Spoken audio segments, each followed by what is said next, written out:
오늘 나훔서를 살펴보게 됩니다. 저는 신앙생활 오래 했지만 어릴 때 나훔이란 이야기 들어본 적이 없어요. 설교도 들어본 적도 없고 신학교 다닐 때도 학자들이 그랬어요. 왜 목사님들은 쉬운 것만 설명하고 구약의 이런 어려운 내용은 왜 설교를 안 하는지 도대체 모르겠다. 그래서 그때 이게 무슨 내용인지 몰랐는데 제가 목회하다 보니까 우리 교회야 구약도 하고 신약도 하고 이렇게 잘 균형을 잡습니다만 사실 익숙하지 않은 본문이에요. 우리가 이제 인물 연구를 합니다만은 이 나훔은 뜻이 있어요. 뜻. 나훔의 여러분이 선자의 뜻이 뭔지 아세요? 위로라는 뜻이에요. 위로. 그런데 내용을 보면 니느웨 성을 향한 하나님의 심판을 선포하고 있어요. 그러면 분명히 선자의 뜻은 위로인데 메시지의 내용은 심판을 하고 있단 말이에요. 이거 어떻게 우리가 해석을 해야 될까? 히브리인들은 그 이름에 의미를 많이 두어요. 그리고 지난주에 배웠던 미가서 선지자 이름의 뜻이 뭐죠? 주와 같은 신이 누구리까?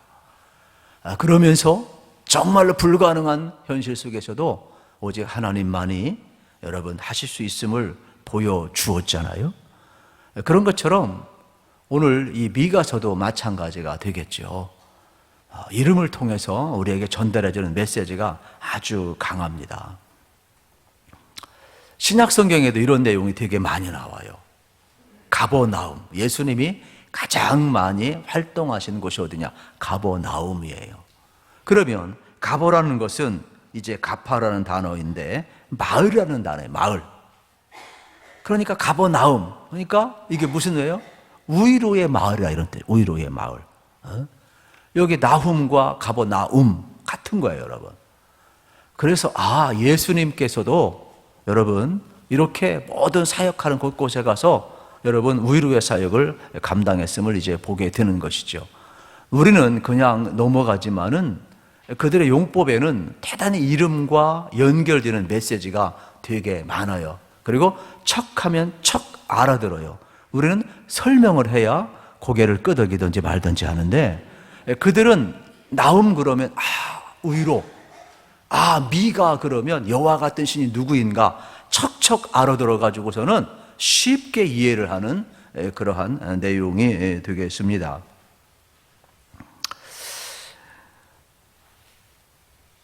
그러면은 우리 3장 7절을 한번 보실래요? 확인을 한번 해드릴게요. 3장 7절 말씀 같이 읽읍시다. 3장 7절 시작. 그때에 너를 보는 자가 다 내게서 도망하며 이르기를 니느웨가 황폐하였도다. 누가 그것을 위하여 애곡하며 내가 어디서 너를 위로할 자를 구하리요 하리라. 너를 위로할 자를 구하리요 하리라. 이게 나훔의 뜻이라는 거예요. 나훔. 위로할 자라. 그리고 대상도 여기 나오죠. 니느웨임을 알게 되는 겁니다. 그러면 니느웨의 멸망을 예언하고 있는데 우리가 이미 살펴본 요나서를 기억하게 되죠. 그러니까 대상이 요나서나 여러분 나훔 선지서나 똑같이 아스르의 가장 제1수도 니느웨 성의 멸망을 예언을 하고 있지요. 그러면은 요나하고 여러분 나훔하고는 한 100년 차이가 되거든요. 그러면 한 100년 전에 요나가 예언을 했을 때에는 니느웨 성은 어떻게 했어요? 회개했어요. 40일 후에 멸망하리라 그랬을 때 요나의 생각과는 달리 어떻게 되었습니까? 왕과 신하와 동물들까지도 전부 다 하나님 앞에 돌아왔다 그랬어요. 그래서 망해야 될 도시가 살아났어요. 그런데 나훔은 그렇지 않아요. 100년 뒤에 어떻게 된 줄 아십니까? 아스르는 예언한 그대로 망해버려요. 그러면 이 내용을 우리가 어떻게 보아야 되느냐? 요나가 여러분 복음을 증언했을 때에는 그들이 이방인이었지만은 하나님의 긍휼하심, 자비하심을 그들이 입었어요. 근데 그 후에 구원받고 살아나서 악한 짓만 한 거예요. 그리고 세계 역사의 가장 강력한 제국, 그래서 세계사를 여러분 공부해보면 제일 제국이 뭐냐? 아수르예요. 아수르, 제일 제국이. 그만큼 어느 누구도 아수르는 망하리라고 아무도 생각을 하지를 않았어요. 아수르가 어느 때 망했느냐? 망하기 직전에 예언한 내용이 나훔서예요. 나훔서. 그러면은 역사 기록은 정확합니다. 612년에 아수르가 망해요. 그런데 어느 누구도 망하리라고 생각을 안 했어요.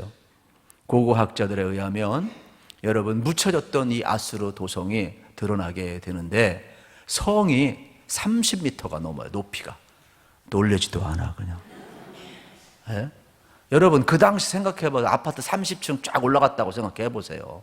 그리고 그 성곽에 늘 우리도 해미읍성 같지만은 여러분 어떻습니까? 옆에 또 다른 산성도 마찬가지지만 이 넓이 폭이 15m예요. 그러니까 어느 누구도 아수르 도성이 여러분 이 수도인 니느웨 도성이 절대로 망하리라 생각한 적이 없어요. 그리고 그것도 그 당시에 약간 높은 지역에 위치하고 있었기 때문에 절대로 여러분 니느웨 성은 망하지 않는다. 아수르 제국은 절대로 무너지지 않는다 그랬어요. 실질적으로 성도 가장 강력했고 높은 지역에 위치해 있었고 군사도 가장 강력한 군사예요. 그래서 제국을 이루었다니까요. 역사 속에서 제1제국 이루었다. 대단한 사건인 겁니다. 그런데 612년 망할 때 누가 등장을 하느냐 하면 하도 포악하니까 바벨론이 등장을 해요. 바벨론이. 근데 바벨론이 어떻게 아수르를 무너뜨리냐? 아수르는 꿈에도 생각 못했어요. 가장 강력한 나라니까. 역사가도 지금도 마찬가지 미스테리라고 그래요. 어떻게 아수르가 망했을까? 그런데 재미난 것은 뭐냐면 이런 악했을 때 여러분 자기들은 절대로 안 당했지만 망한 것을 보면은 하나님이 하신 거거든요. 그런데 바벨론을 들었어가지고 바벨론이 어떤 전략을 쓰느냐면 그 위에 물줄기가 흐르는 티그리스 강이 있어요. 티그리스 강. 티그리스 강이 있는데 그거를 다 막아버렸어요. 막아버리고 어떻게 하느냐? 물을 우리나라 평화의 댐처럼 우리도 당했지만은 북한에서 이제 수공을 할 것이다. 그래가지고 5.50 때 어떻게 했어요? 평화의 댐을 건설했죠. 그리고 여기 서울 막 물바다가 될 것이다. 말도 안 되는 시뮬레이션을 보여줘가지고 그런데 우리는 거짓에 속았지만은 어떻습니까? 우리 국민 성금 내, 저도 성금 냈거든요. 억울해 죽겠어요, 그냥. 그런데 문제는 뭐냐면 진짜 바벨론은 티그리스 강을 막았어요. 그리고 티그리스 강을 막고 나서 물줄기를 어디로 돌렸냐? 아수르의 수도 니느웨로 돌려버린 거예요. 그러니까 생각도 못했다가 티그리스 강이 완전히 물줄기가 아수르의 수도 니느웨로 향하니까 어떻게 된 줄 아세요? 30m가 무슨 상관이었어요? 그 물은 위로군요. 홍수는요. 어느 누구도 쓸지 못했는데 물줄기를 틀어버리니까 전부 다 바벨론을 바벨론이 아수르를 쓸어버린 거예요. 그러니까 30m를 넘고 수국 물이 들어오니까 그 니느웨 성 안에 있는 사람들이 좌충우돌하는 거예요. 그래서 그냥 바벨론 군대 가서 쉽게 그냥 다 물리쳐버린 거예요. 그래서 한순간에 여러분 아수르는 무너졌어요. 그리고 이게 수국 물이 들어갔고 토사가 다 덮였기 때문에 흔적도 없이 그냥 쓸어버렸다니까요. 다 덮어버렸어요. 그래서 역사가들이 이제 나중에 발굴을 이제 했습니다만은 그만큼 성경은 뭐냐? 나훔 선자가 예언한 대로 이 교만하고 하나님의 말씀을 듣지 않는 이 니느웨 백성들은요 612년에 한순간에 여러분 멸망하는 것을 이제 우리가 보아야 되겠습니다. 그러면 오늘 나훔서 1장 7절을 여러분 한번 읽어봤으면 좋겠어요. 이 말씀은 참 유명한 말씀이거든요. 7절 말씀을 우리 하나님의 속성에 대해서 이야기를 하는데 같이 한번 읽겠습니다. 7절 시작. 여호와는 선하시며 환난 날에 산성이시라. 그는 자기에게 피하는 자들을 아시느니라. 아멘. 이 말씀이 왜 유명하냐? 마틴 루터 종교개혁자가 항상 이 말씀을 붙들고 살았대요. 하나님은 선하시고 그에게 피하는 자를 구원하신다. 할렐루야. 잘 보셔야 돼요. 하나님은 여러분 선하신 분이세요. 그에게 피하는 자 구원하실 줄로 믿습니다. 이거 외워야 돼요. 오늘 베드로전서 여러분 2장 9절 말씀도 외워야 되시, 이건 무조건 외워야 돼요. 평생 외우셔야 돼요. 그래서 하나님이 어떤 분인가, 하나님이 어떤 분인가, 선하신 분이고 하나님께 피하는 게 구원이고, 우리가 사는 길이 뭐예요? 하나님께 피하는 거예요. 하나님은 피난처이신 줄로 믿습니다. 그래서 우리 일생을 살아가면서 아수르는 뭐라고 그래요? 하나님 없다 조롱해요. 왜 하나님 섬기냐 그래요. 오히려 사내립은 떵떵거리면서 내가 너희들 보호해 줄게. 하나님이 너희들 뭐 밥 먹여주냐, 뭐 보호해 주냐, 언제 너희들 한번 봐라, 군대를 봐라, 한번 눈을 들어서 봐라, 너희들 살 길이 있는 줄 아느냐, 다른 족속을 봐라, 우리가 다 점령했다, 까불지 마라, 빨리 항복하라, 조공 바쳐라, 하나님 떠나라, 그러면 자기들 친 우상을 섬겨라. 이게 끊임없는 아수르의 요구예요. 이게 세상의 요구예요. 그런데 나움 선자는 어떻게 합니까? 하나님의 말씀을 받고 까불지 말라 이거예요. 하나님은 선하신 분인데 하나님께 피하는 자가 구원받지 아수르에게 피하는 자가 구원받는 게 아니라는 거예요.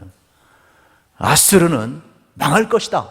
하나님이 손내고 하나님이 분노하시면, 하나님이 진노하시면 하나님의 심판을 당할 자가 누구랴? 그래서 이 내용이 사실은 약간 무거워요. 제가 조금 이렇게 스토리를 만들어서 부드럽게 지금 하고 있지만 그래도 저도 무거워요. 왜요? 분명히 하나님은 사랑의 하나님인데 나움을 통해서 던지는 메시지 심판이에요. 그런데 심판은 여러분 항상 기억을 하셔야 돼요. 선지자들이 심판을 예언할 때는 심판의 목적이 아니에요. 이게 악의 임계점이 도달해서 더 이상 하나님 견딜 수 없어서 심판한다는 이 메시지는 빨리 돌아오라는 거예요. 하나님의 심판은 심판의 목적이 있지를 않아요. 하나님께 피하는 자 구원의 목적이 있는 거예요. 그래서 하나님은 선하시고 주께 피하는 자는 구원을 얻으리라는 거예요. 이거를 모르고 표면적으로만 선지자들의 말을 무겁게 받아들이면 안 되는 거예요. 그리고 하나님이 선자를 강력히 쓰시고 막 보낼 때는 그 시대가 이미 악에 달아있는 시대예요. 굳이 은혜의 시대에 뭐 선자를 보낼 이유가 어디 있어요? 하나님 말씀 듣고 순종하고 살면 되는 거지. 그래서 성경을 우리가 볼 때에 선자들이 많이 나온다. 그거는 아주 하나님이 더 이상 손댈 수밖에 없는, 어떻게 더 이상 할 수 없는, 그래서 참고 인내하면서 선자를 보내면서 지금도 늦지 않았다, 그러한 메시지를 전하고 있음을 우리가 볼 수가 있게 되겠습니다. 하나님의 무서운 심판이 얼마나 무서운지 9절 한번 보십시다. 9절 시작. 너희는 여호와께 대하여 무엇을 꾀하느냐? 그가 온전히 멸하시리니 재난이 다시 일어나지 아니하리라. 아멘. 온전히 멸해요. 아스르는요 그냥 한 방에 끝내버렸어요. 온전히 그냥 토사가 다 삼켜버렸어요. 물이 전부, 티그리스 강의 물이 전부 다 삼켜버렸어요. 온전히 멸하는 거예요. 다시금 멸하려면 뭐 도시가 있어야 되든지 말든지 또 멸하지 아니겠어요? 역사 속에 없어요. 그래서 나중에 이제 그 영국의 학자들이 이제 유물을 발견했습니다만은 우리는 참 하나님의 심판을 무서워할 줄 알아야 돼요. 그러니까 하나님의 사랑만 생각하지 마시고 하나님은 공의의 하나님 동시에 기억하시기를 축복합니다. 그래서 이 나훔서, 이 선지서들이 하나님이 어떤 분인가, 피하는 자는 사랑하시고 구원하시지만 거부하는 자는 멸하는데 온전히 멸해버리는 거예요. 하루 강아지 법 무서운 줄 모른다고 아스루가 하나님 두려워하지 않고 역사 속에서 교만하였을 때, 거만하였을 때, 선자의 말을 듣지 않을 때 한 방에 그냥 612년에 쓸어버리는 것을 보게 됩니다. 이게 이제 9절에 이렇게 증거를 하고 있음을 볼 수가 있게 되겠습니다. 그러면 여러분, 하나님께서 이렇게 나훔서를 통해서 우리에게 전달해주는 메시지는 심판과 구원이 동시에 이루어진다는 메시지를 지금 전해주고 있습니다. 그러면 여러분들이 항상 기억하셔야 되겠죠?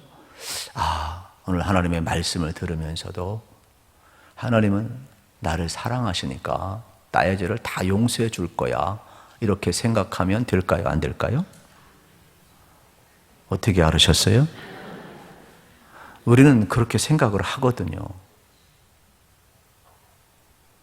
어떻게 아스로의 죄만 임계점에 임한다고 생각을 하세요? 어떻게 하나님은 사랑의 하나님이라고만 생각을 하시냐 이 말이에요. 하나님의 심판을 생각하면 여러분, 우리도 아스루처럼 얼마든지 진멸의 대상임을 알고 살으셔야 돼요.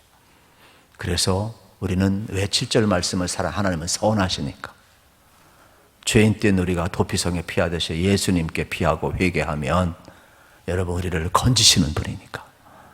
그래서 우리는 심판이 선포되었지만 돌이키고 하나님 앞에 피하여서 구원받은 자이고, 아스르는 심판이 선포되었지만 하나님께 피하지 않고 까불다가 망한 거예요. 그러니까 이 심판의 메시지는 명확한 겁니다. 아, 하나님의 구원하심의 목적이 있구나. 하나님께 돌아오라는 경고 사인이구나. 이 마지막 시대도 마찬가지가 되겠습니다. 그러면 성경은 여러분들 우리가 어떻게 풀어가야 되느냐, 우리 인생의 문제로부터 여러분 시작되는 것이 아니라 하나님을 묵상할 때 여러분 우리 인생은 풀려진다라는 것이죠. 그래서 오늘 이 나움 선지자도 그렇고 마르틴 루터도 그렇고 항상 하나님을 묵상하면서 살아갔거든요. 그러면 이분들은 어디냐? 출애굽기 우리가 공부를 했잖아요. 출애굽기 한번 찾아보겠습니다. 34장 6절 말씀을 여러분 한번 보세요. 출애굽기 34장 6절, 하나님의 성품의 기준이 나와요. 이 말씀을 기준으로 해서 플러스 마이너스 다 하고 있는 내용의 성경이. 그래서 하나님은 어떤 분인가? 우리 출애굽기 성경 퀴즈데이도 하는데 우리 문제 내시는 분들은 이거 암송시키셔야 돼. 이 구절 꼭 필수로 내도록 제가 지시를 하겠습니다. 같이 읽읍시다. 시작. 여호와께서는 그의 앞으로 지나시며 선포하시되 여호와라 여호와라, 자비롭고 은혜롭고 노하기를 더디하고 인자와 진실이 많은 하나님이라. 아멘. 여러분 잘 보세요. 여호와께서 그의 앞으로 지나가시며 선포하는데 여호와라 여호와라. 여호와는 5가지 성품. 첫째는 자비롭고 은혜롭고 노하기를 더디하시고 인자하시고 뭐라고 했어요? 진실이 많으시도다. 할렐루야. 이 내용이 7절 내용이에요. 오늘 나움서에. 그러면 이 출애굽기 34장 6절에 근간 하나님의 성품을 근거로 해서 여러분들이 항상 신앙생활하면서 하나님을 묵상해야 되는 거예요. 성경을 묵상한다고 하면서 엉뚱한 걸 묵상하는데 그렇지 않아요. 문제를 풀은다고 하면서 자꾸 문제를 보는데 그렇지 않아요. 모든 묵상의 출발은 하나님을 묵상하는 거예요. 인생의 문제는 하나님을 묵상할 때 풀려지는 것이지 문제를 가지고 씨름한다고 풀려지는 게 아니에요. 그런데 인간은 오해를 해요. 하나의 성품을 이야기하면 노하기를 더디하시며, 인간은 어떻게 오해하느냐? 하나님은 무능하다 이렇게 생각을 해요. 우리 생각해요. 우리 생각 같아서는 그냥 지금 전쟁이 일어나는 것 한쪽 하나님이 확 쓸어버리면 좋겠는데 말이에요. 저 북녘땅도 확 쓸어버리면 좋겠는데 말이에요. 우리 원수들은 니느웨처럼 확 요나처럼 망해버리면 좋겠는데 말이에요. 저 폭력 테러지다 확 망해버렸으면 좋겠는데 말이에요. 그래가지고 왜 하나님이 살아계시면 이런 일이 벌어집니까? 여러분 세상에 너무 소망을 두지 마세요. 세상은 악인과 의인이 섞여 사는 곳이 세상이에요. 우리의 소망은 하나님께 있는 줄로 믿습니다. 인류에 있질 않아요. 유엔에 있지를 않아요. 제가 요즘 가슴 아픈 게 그래요. 도대체 유엔은 뭐고 인류에는 뭐고 우리는 왜 이렇게 무능한가? 어느 곳에서 해답을 찾아야 될지 모르겠지만 가슴만 아플 뿐이고, 아, 세상은 다 섞여 사는 곳이구나. 우리의 소망은 어떤 사람이나 어떤 기구에 있는 게, 어떤 나라에 있는 게 아니에요.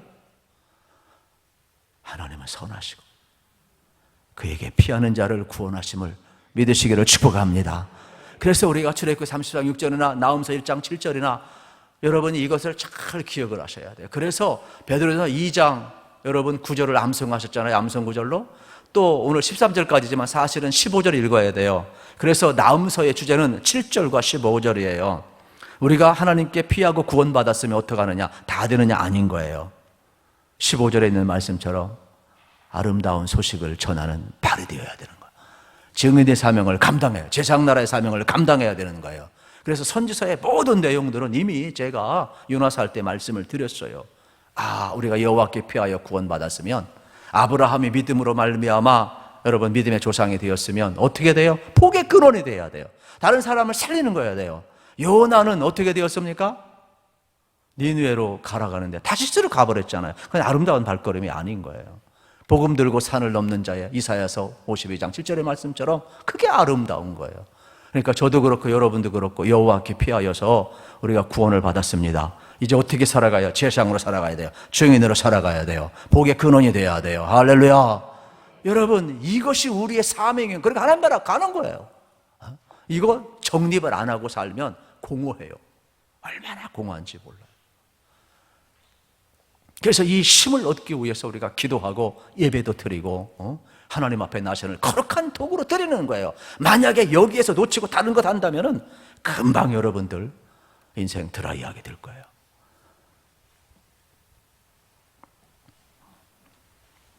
그러면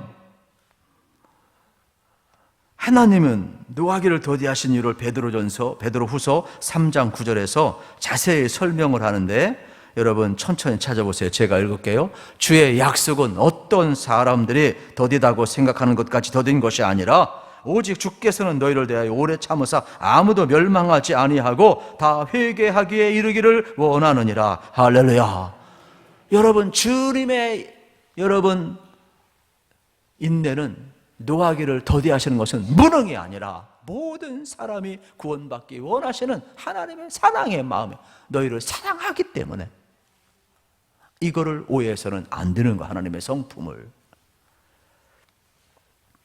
우리 2절 3절을 같이 한번 읽어보겠습니다. 2절 3절 시작. 여호와는 질투하시며 보복하시는 하나님이시니라. 여호와는 보복하시며 진노하시되 자기를 거스르는 자에게 여호와는 보복하시며 자기를 대적하는 자에게 진노를 품으시며 여호와는 노하기를 더디하시며 권능이 크시며 벌받을 자를 결코 내버려 두지 아니하시느니라. 여호와의 길은 회오리 바람과 광풍에 있고 구름은 그의 발에 티끌이로다. 아멘. 여러분, 하나님은 심판하시지만 구원하시는 하나님을 동시에 이야기하는 내용이 2절 3절이에요. 예를 들면 이런 거죠. 우리나라가 일제 36년에서 해방이 되었어요. 우리는 그날이 뭐예요? 바로 광복절이고 해방되는 날이에요. 그러나 일제는 뭐예요? 그날이 패망하는 날이죠. 그러니까 하나님의 심판은 누구에게는, 피하는 자에게는 구원이지만 거부하는 자에게는 패망이 되는 것이죠. 그러니까 이 심판의 양면성을 우리가 잘 이해를 하시면 좋겠습니다. 오늘도 마찬가지가 되겠어요. 하나님의 말씀이 들려오면 내가 사는 거예요. 하나님의 말씀이 안 들려오면 내가 망하는 거예요. 그러니까 오늘 우리도 잘 기억을 하셔야 돼요. 몸뚱아리만 이 자리에 있다고 여러분이 주님 앞에 온전히 드려진 건 아니죠. 멍 때리다 가지 않기를 축복합니다. 멍 때리다 가는 것도 사실은 축복이에요. 저 강화대에 가면 멍 때린 교회가 있대요. 멍 때린 카페가 있대요. 누가 그러더라고, 목사님 하루 좀 가서 좀 쉬고 오세요. 거긴 교회이고 카페인데 주님 묵상하다가 멍 때리고 오세요. 그러면 힐링이 됩니다 그러더라고. 제가 얼마나 은혜를 받았는지 몰라요. 아직 실천을 못했을 뿐이지. 여러분에게도 강추를 합니다. 주님 바라보고 한번 멍 때리다 와보세요. 교회라고 그러다고 작은 카페고 또 작은 교회라고 그래서 우리 그리스도인들에게는 또 힐링이 되겠다, 그런 생각을 갑자기 왜 쓸데없는 얘기를 하나 모르겠어요. 어쨌든 간에 이유는 간단하네요. 주님을 바라보라. 그래서 오늘 주신 이 말씀 핵심은 심판에 있지 않다. 예수님을 묵상하고 예수님 영접하면, 예수님께 피하면 구원받는다. 이러한 내용이 되겠죠. 왜냐하면 아수르는 주님께 피하지 않았거든요. 아수르는 자기의 힘을 믿었거든요. 그래서 612년에 바벨론이 일어나면서 한 방에 여러분 어떻게 됩니까? 다 토사가 덮어버렸어요.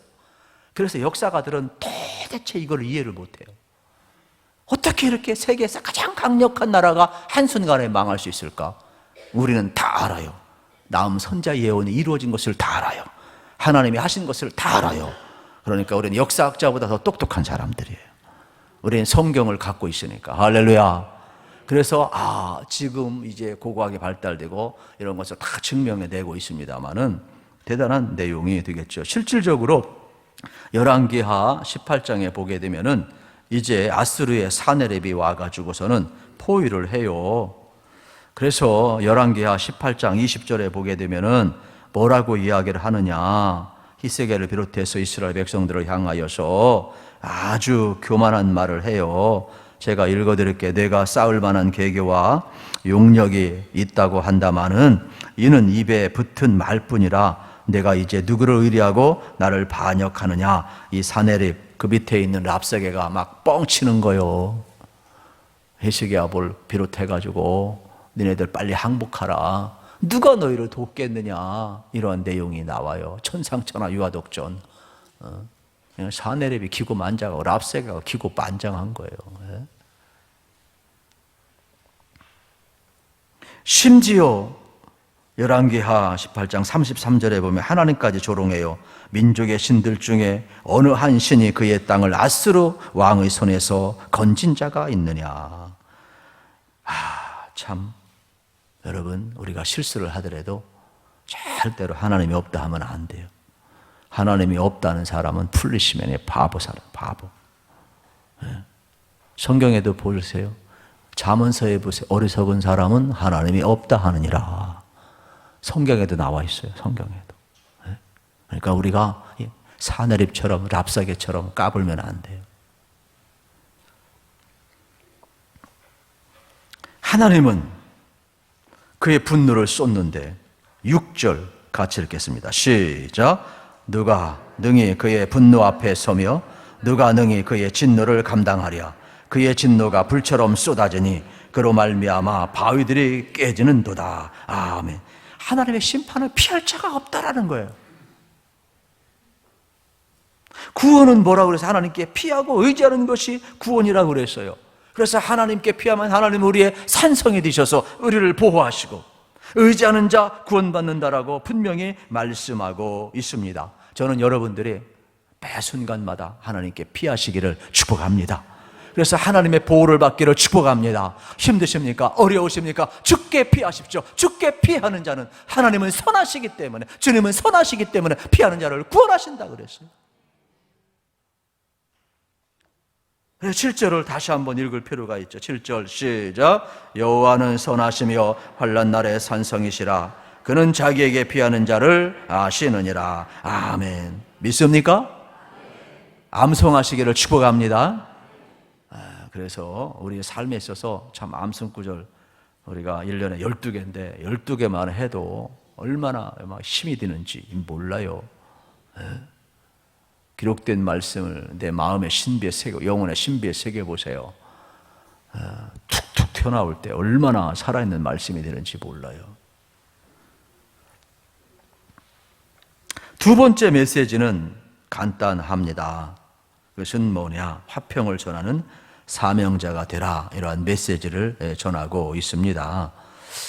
여러분, 나움만 외친 게 아니죠. 아수르도 외쳤어요. 여러분, 우리 예수 믿는 사람만 전도하는 게 아니에요. 어떻습니까? 마귀도 전도를 한다는 걸 여러분 알으셔야 되는 거예요. 그러면서 11절 보세요. 11절. 악을 그리하는 한 사람이 누구일까? 사네립이죠. 사네립. 랍사게를 보내가지고 히스기야를 포위하고 심리전을 펼치고 있는 장면을 이제 보게 되는 겁니다. 그래서 아수르는 이스라엘 향해서 하나님 섬기지 말라, 우상 숭배하라 협박하고 있어요. 우상 우리가 잘 아는 것이 하나님보다 더 사랑하면 그게 우상이에요. 형상이든 비형상이든. 그러면서 지금 사네립은 어떻게 합니까? 랍사게를 보내가지고 계속 협박하는 거예요. 한마디로 이야기하면 왜 눈에 보이지 않는 하나님을 너희들 믿고 따르느냐? 눈에 보이는 아수르 제국을 보아라. 여기 금은 보화를 보아라. 여기 군대수를 보아라. 우리가 섬기는 우상을 보아라. 보이는 것이 있는데 왜 보이지 않는 여호와를 너희들이 섬긴다고 하느냐? 지금 너희들을 구원할 줄 아느냐? 건방 떠는 거죠. 그때 히스기야가 얼마나 두려웠겠어요. 하나님 앞에 나아가잖아요. 한 방 하나님이 쓸어버리잖아요. 오늘 우리도 마찬가지예요.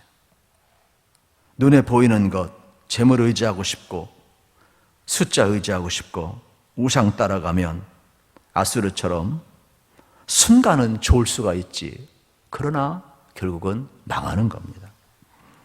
저는 여러분들이 하나님의 선하심을 믿고 하나님의 산성되심을 믿고 눈에 보이지 않지만 살아계신 하나님을 의지하시기를 축복합니다. 12절 말씀 같이 한번 읽어보겠습니다. 12절 시작. 여호와께서 이같이 말씀하시기를 그들이 비록 강하고 많을지라도 반드시 멸절을 당하리니 그가 없어지리라.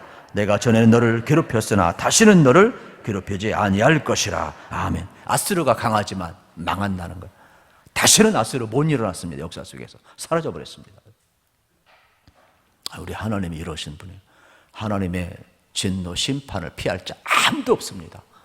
피할 길은 딱 한 가지밖에 없어요. 예수 그리스도, 예수의 피. 그래서 뭐라고 이야기합니까? 로마서 8장 1절 2절에 보게 되면은 여러분 분명히 이야기해요. 여러분 뭐라고 그래요? 로마서 8장 2절 한번 찾아보세요. 신약성경.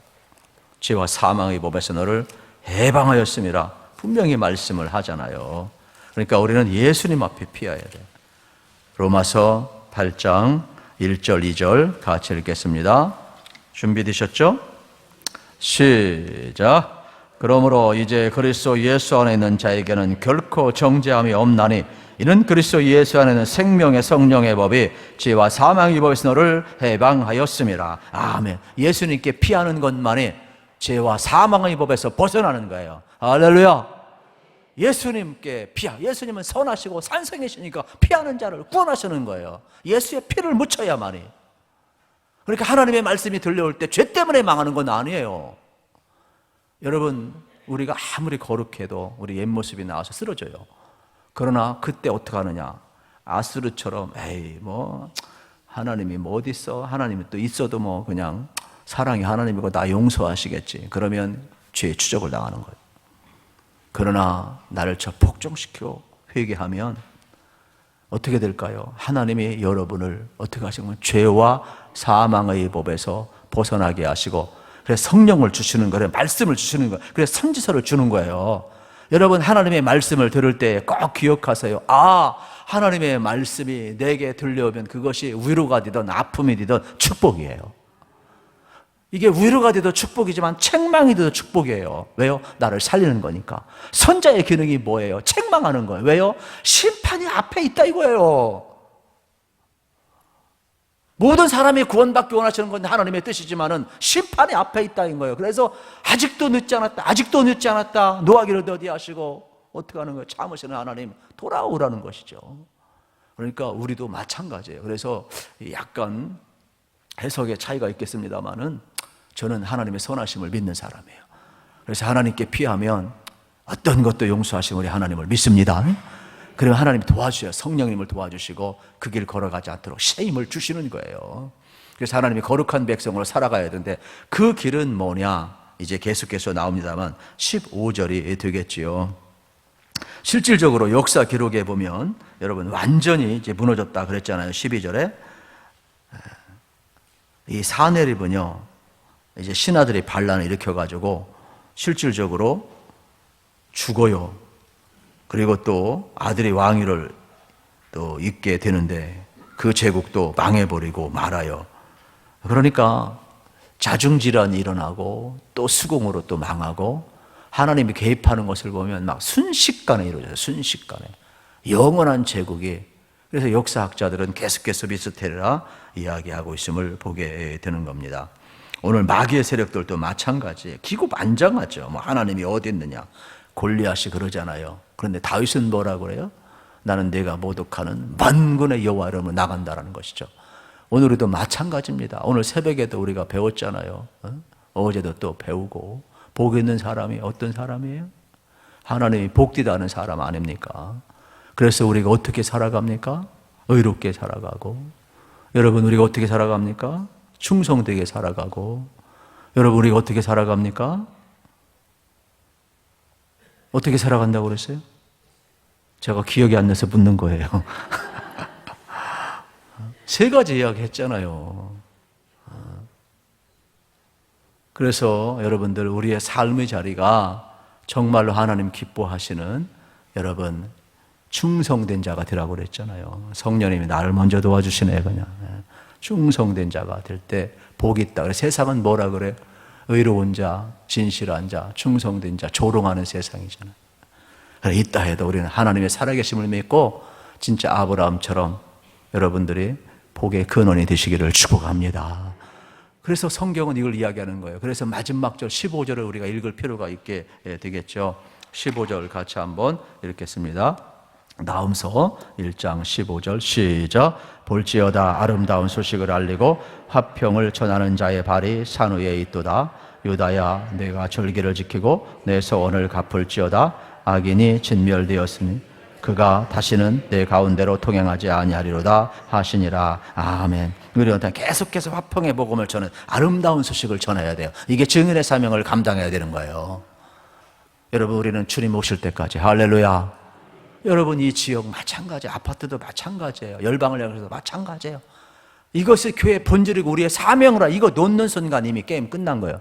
그 다음부터는 뭐 와요? 우리끼리 싸워요. 그 다음부터 뭐예요? 교회 분열이 와요. 그 다음부터는 뭐게요?